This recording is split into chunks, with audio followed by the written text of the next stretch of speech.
What is your perspective in the midst of this difficult thing? Because one thing that we remember is this: we must desire him most of all. Because when everything's falling apart, who or what do you trust in? I trust in the Lord.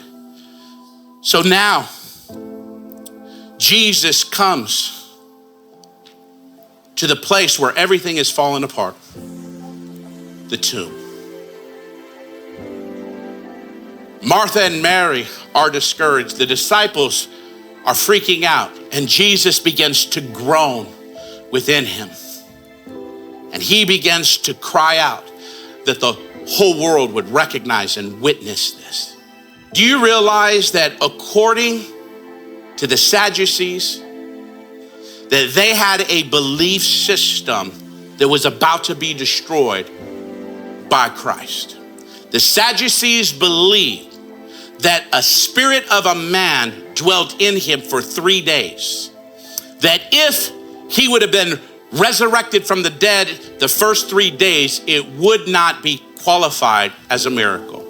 They didn't believe in angelic power or visitation neither. So Jesus waited for Lazarus to be dead 4 days for a reason.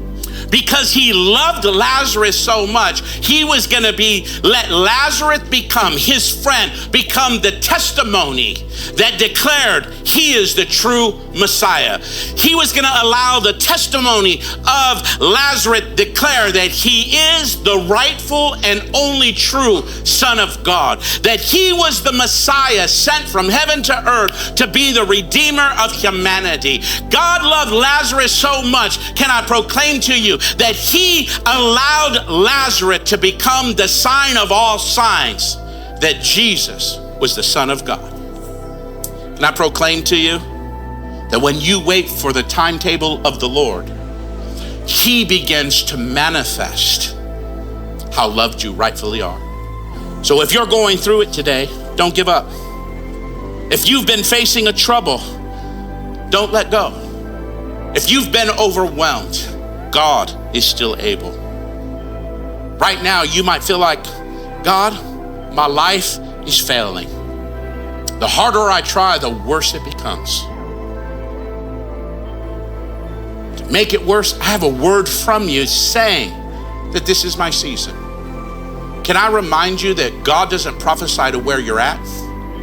He prophesies and makes the future come into your now.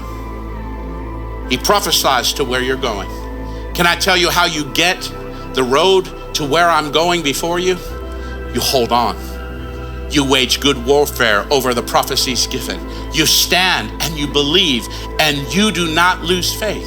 You hold on knowing that my house is built on the rock. I trust in him. I believe in him. See, sometimes we go through these thoughts that like, God, you don't love me because I'm doing everything you've asked. I'm living in obedience, but nothing's changing. Can I tell you when it changes? When your perspective changes. Quit trying to demand God to be in your scenario and be in the realm that God is in.